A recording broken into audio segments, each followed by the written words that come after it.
गांव जंक्शन आज आपको एक ऐसे किसान से मिलवाने जा रहा है जिसे खेती किसानी की ABCD तक नहीं पता थी, लेकिन आज की तारीख में ना सिर्फ वो खेती किसानी से अच्छी खासी इनकम कमा रहे हैं, बल्कि दूसरों को भी खेती की हाईटेक तकनीकों के बारे में बता रहे हैं।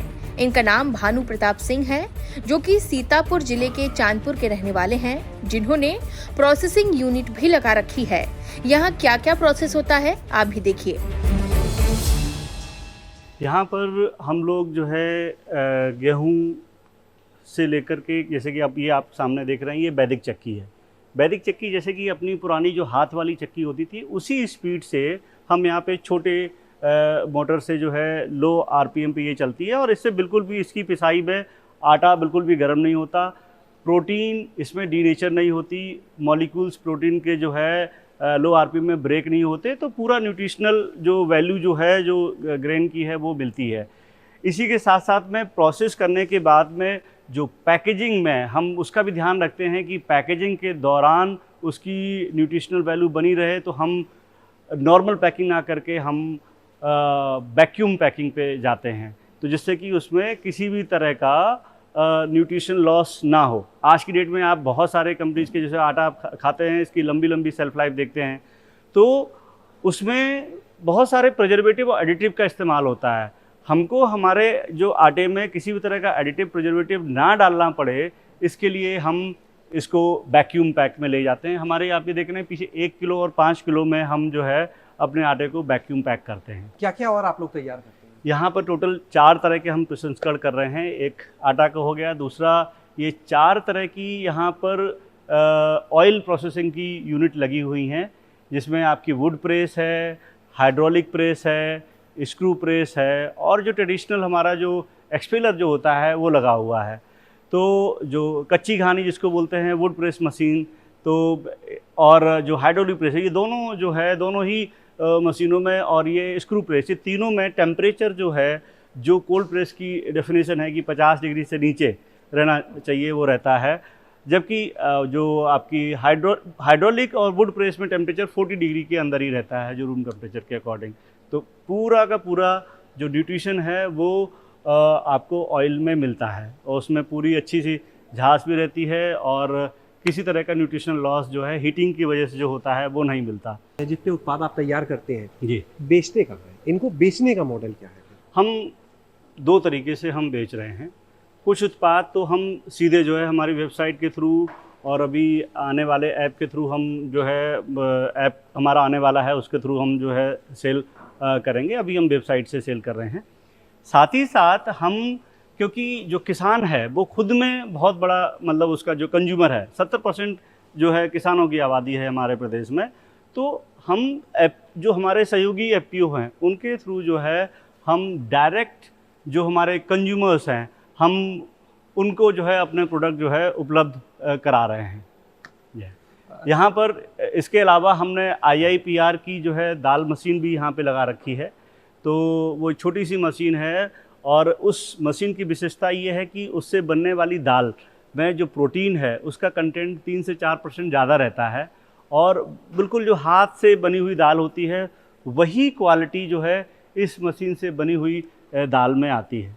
किसान को क्या फ़ायदा हो रहा है? जो आपके साथ किसान जुड़ा है जी, उसको क्या फ़ायदा हो रहा है? देखिए, हम आपको बताएं कि हम जो यहाँ पे जैविक उत्पाद जो प्रोसेस करते हैं, जैसे कि अगर हम ये आटे की बात करें, तो हम इन मशीनों से हम जो देसी बीज हैं गेहूं के, हम वही यहाँ पर प्रोसेस करते हैं। तो अब जैसे कि अगर हम सोना मोती की बात करें या हम बंसी की बात करें, तो आज की डेट में हम 2 से ढाई गुना जो MSP का है, उससे 2 से ढाई गुना प्राइस जो है, जो हमारे सोना मोती के उत्पादक किसान हैं उनको हम देते हैं। आज की डेट में 55 रुपये से ऊपर का जो हम दाम जो है सोना मोती का अपने किसानों को देते हैं। इतना ही प्राइस लगभग बंसी वीट का जाता है। सोना मोती का प्रोडक्शन थोड़ा सा कम होता है। 30 से 40% प्रोडक्शन सोना मोती का जो हमारी ट्रेडिशनल वैरायटी हैं उनके कंपैरिजन में कम होता है, लेकिन हम किसान को MSP का 2 गुने से ज़्यादा देते हैं, तो उसको वहाँ पे लाभ मिलता है ऐसे। और एक किसान को फिर बाज़ार के उस पर डिपेंडेंसी उसकी ख़त्म हो जाती है। उसका जो उसने उत्पाद किया वो सीधे ही वो प्रोसेस करके वो अपना बेच सकता है। कई तरह के उत्पाद हैं, मसाले भी हैं आपके यहाँ, आटा भी है, तेल भी है, जी, ये सारी चीजें इनके लिए जो रॉ मटेरियल है वो जी। जो आपके एफपीओ से जुड़े किसान हैं क्या वही तैयार करते हैं, वहीं से हम लेते हैं? पूरे साल का एक तो अपनी प्रोसेसिंग का हम कैपेसिटी डिसाइड करते हैं, और कैपेसिटी के बाद में हम अलग, जैसे आपने देखा यहाँ पे हम हल्दी कर रहे हैं, हमारे अलग अलग जनपदों के जो किसान हैं, रायबरेली के किसान हैं या बहराइच के जो किसान हैं, वहाँ पर हम हल्दी करा रहे हैं, हम धनिया का करा रहे हैं। मिर्ज़ापुर साइड में हम मिर्चा का जो हमारे जो एफपीओज हैं उनके थ्रू हम कल्टीवेशन हम करा रहे हैं। और साथ ही साथ हमने नॉर्थ ईस्ट के बहुत सारे एफपीओज के साथ में अपने आप को जोड़ रखा है। हम रेगुलर वहाँ के जो ट्रेडिशनल जो जैविक उत्पाद हैं, चाहे वो तेज़पत्ता हो, चाहे वो बड़ी इलायची हो, चाहे वो आपकी लेकाडोंग जो है, जो मेघालय की लेकाडोंग वैली की जो है टर्मरिक है, लेकाडोंग टर्मरिक वो हो, तो ये चीज़ें हम वहाँ से डायरेक्ट किसानों से ही सोर्स करते हैं। तो हमारा ये है कि हम अपने उत्पाद जो है उसके लिए बाज़ार पे डिपेंडेंट नहीं है, मतलब जो उसका रॉ मटेरियल के प्रोक्योरमेंट हम सीधे किसानों से करते हैं, और किसान से लेकर के ज़्यादातर उत्पाद हमारे किसानों के द्वारा किसानों को ही जाते हैं। एक बड़ा सवाल, आज के टाइम में बात हो रही है ऑर्गेनिक फार्मिंग की, नेचुरल फार्मिंग की, यानी रसायन मुक्त खेती की। जी आपके यहाँ जो उत्पाद है जी, इनमें किन बातों का ध्यान देते हैं? देखिए, हम क्योंकि देसी बीजों का इस्तेमाल करते हैं, तो ज़्यादातर जैसे कि जो वैरायटी हैं, जैसे कि सोना मोती वैरायटी है, अगर आप इसमें ये थोड़ी सी गेहूं की लंबी जो है ये किस्म है, इसका जो पौधा होता है जो आम वैरायटी है उससे थोड़ा सा ऊंचा होता है। अगर इसमें आप फर्टिगेशन कर देंगे, केमिकल फर्टिलाइजर यूरिया डालेंगे, तो वेजिटेटिव ग्रोथ इसकी बढ़ेगी, तो इसके पलटने का डर रहता है। तो इसमें बाई नेचर जो है इसमें बहुत ज़्यादा फर्टिलाइज़र डालने की ज़रूरत नहीं होती। इसी तरह से काला नमक चावल की जो वैरायटी है वो भी लंबी वैरायटी है, और वहाँ भी किसी तरह के फर्टिलाइज़र डालने की ज़रूरत नहीं होती, क्योंकि ज़्यादा अगर आप फर्टिलाइज़र उसमें अगर आपने डाल दिया तो फ़ायदा करने के बजाय वो नुकसान पहुँचाएगा, वो जो फसल है हमारी वो पलट जाएगी। तो जैविक खेती करने का ये भी एक सबसे अच्छा वो है कि इसमें हमको बहुत ज़्यादा जो है खाद की या दूसरी चीज़ों की आवश्यकता नहीं पड़ती। जो हमारे देसी बीज हैं अगर हम उनको अपनाते हैं, तो हम सरसों में आरटीवी 16 वैरायटी हम लेते हैं। गेहूं में हमने आपको पहले ही बताया कि जो है हम सोना मोती और बंसी वैरायटी ले रहे हैं। ये बहुत ही, इनकी इम्यूनिटी बहुत अच्छी है और इनमें कोई बीमारियां नहीं लगती। कितना इस एफपीओ का टर्नओवर? पिछले साल हम लोगों ने शुरुआत करी थी प्रोसेसिंग की, तो कुछ 70 लाख का था। इस बार अभी हम पिछले 5 महीने में लगभग 2.5 करोड़ से ऊपर का जो है हम टर्नओवर अभी इसमें कर चुके हैं। तो क्या लक्ष्य पूरे साल का? इस साल का हमारा लक्ष्य जो है वो जैसा अभी चल रहा है वो 8 से 10 करोड़ तक जाने का है।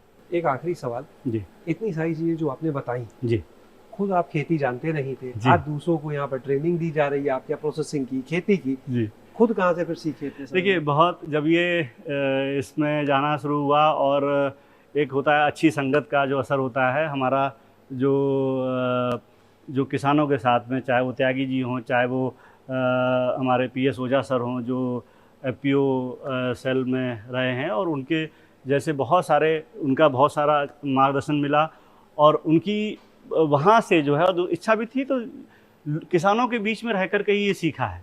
दूसरा क्या है कि जैसे जैसे हमको सहयोग की ज़रूरत पड़ी तो सरकार की तरफ से भी हमको सहयोग मिला।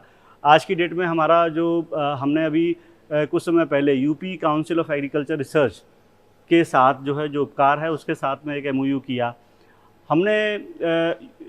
जो है IIPR के साथ में हमने टाई अप किया, हम आरफ्रैक जो लैब है हमने उनके साथ।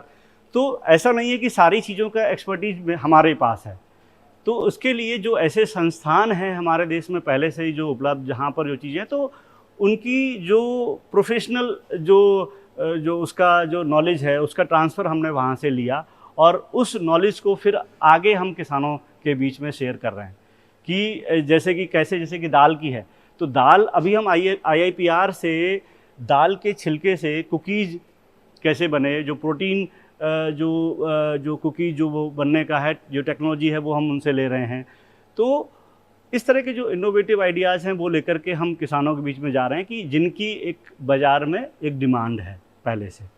बहुत बहुत शुक्रिया हमारे साथ जुड़ने के लिए। तो यहाँ पर आपने सुना इस युवा किसान भानु प्रताप को, जिन्होंने बताया कि किस तरह से खेती, जिसके बारे में कुछ नहीं पता था, ना सिर्फ उसको सीखा समझा किसानों के बीच, बल्कि अब उस खेती से आगे बढ़ के प्रोसेसिंग के क्षेत्र में आ गए, और बहुत कम समय में, 4 साल से भी कम के समय में जो टर्नओवर है इस एफपीओ का, वो अभी अगर बात करें सिर्फ 5 महीने में जो इस साल का वर्तमान वित्तीय वर्ष है, इसके 5 महीनों में 2.5 करोड़ पार है और लक्ष्य लगभग 7 से 8 करोड़ के टर्नओवर का। दूसरी चीज, अब ये एफपीओ अपनी एक और संस्था जो है वो विदेश में लाने जा रहा है, जिससे कि यहाँ पर जो उत्पाद होंगे उन्हें खुद दुबई में खुद की ही कंपनी आयात करेगी, उसके बाद वहाँ पर लोगों तक पहुँचाएंगे, जिससे ये कहना है इनका कि जो यहाँ के किसान हैं उनको अपनी फसल का बेहतर दाम भी मिलेगा और फायदा भी होगा।